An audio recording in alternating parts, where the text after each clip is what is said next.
കോഴിക്കോട് ബാലുശ്ശേരിയിൽ പഞ്ചായത്ത് ഓഫീസിന് സമീപം കഞ്ചാവ് ചെടി കണ്ടെത്തി. കോട്ടൂർ ഗ്രാമപഞ്ചായത്ത് ഓഫീസിന് സമീപത്തെ ട്രാൻസ്ഫോമറിന് അരികിലാണ് ഈ കഞ്ചാവ് ചെടി കണ്ടെത്തിയത്. വിവരങ്ങളുമായി വീണ്ടും ചേരുകയാണ് കോഴിക്കോട് നിന്ന് സമീർ സി മുഹമ്മദ്. സമീർ, ഏത് സാഹചര്യത്തിലാണ് ഈ പഞ്ചായത്ത് ഓഫീസിന് സമീപം കഞ്ചാവ് ചെടി കണ്ടെത്തിയത്? അത് ഒരു ചെടിയായിരുന്നോ?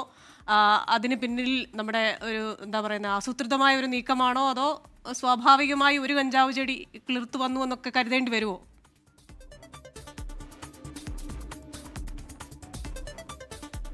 നിലവിൽ നമുക്ക് മനസ്സിലാക്കാൻ കഴിയുന്നത് അങ്ങനെ ഒരു ചെടി മാത്രം അവിടെ കിളിർത്ത് വന്നു എന്നുള്ളതാണ്. അതേസമയം തന്നെ ഇനി ആരെങ്കിലും കൊണ്ടുവന്ന് അവിടെ വളർത്തുന്നതാണോ എന്നുള്ള ആ ഒരു സംശയത്തിൻ്റെ ഫലത്തിൽ പോലീസിൻ്റെയും അതുപോലെ തന്നെ എക്സൈസിൻ്റെയും നടപടി ആരംഭിച്ചിട്ടുമുണ്ട്.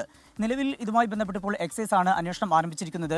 നാട്ടുകാരാണ് ഇത്തരത്തിൽ ഒരു ചെടി അവിടെ ഉണ്ട് എന്നുള്ള കാര്യം എക്സൈസ് ഉദ്യോഗസ്ഥരെ അറിയിച്ചത്. അതൊരു സംശയത്തിൻ്റെ അടിസ്ഥാനത്തിലാണ് നാട്ടുകാർ വിളിച്ചറിയിച്ചത്. പിന്നീട് എക്സൈസ് ഉദ്യോഗസ്ഥർ അവിടെ എത്തിക്കൊണ്ട് പരിശോധന നടത്തി. അതിനൊടുവിലാണ് അത് ഈ കഞ്ചാവ് ചെടി തന്നെയാണ് എന്ന് സ്ഥിരീകരിച്ചത്. ഇപ്പോൾ അത് അവിടെ നിന്ന് പിഴുതു മാറ്റിയിട്ടുണ്ട്. അത് എക്സൈസ് ഓഫീസിലേക്ക് മാറ്റിയിട്ടുണ്ട്. 1 മീറ്ററും 10 സെന്റിമീറ്ററുമാണ് ഇതിൻ്റെ നീളമുള്ളത്. വളർച്ച എത്തിയ ഒരു ചെടി തന്നെയാണ്. ഇത് ആരെങ്കിലും ഇവിടെ കൊണ്ടുവന്ന് നട്ടതാണോ എന്ന് കണ്ടെത്താൻ എക്സൈസ് ഉദ്യോഗസ്ഥർക്ക് കഴിഞ്ഞിട്ടില്ല. അതുമായി ബന്ധപ്പെട്ടുള്ള അന്വേഷണം ആരംഭിച്ചിട്ടുണ്ട്. നിലവിൽ NDPS പ്രകാരം കേസെടുത്തുകൊണ്ടാണ് എക്സൈസിന്റെ ഈ അന്വേഷണം ആരംഭിച്ചിരിക്കുന്നത്.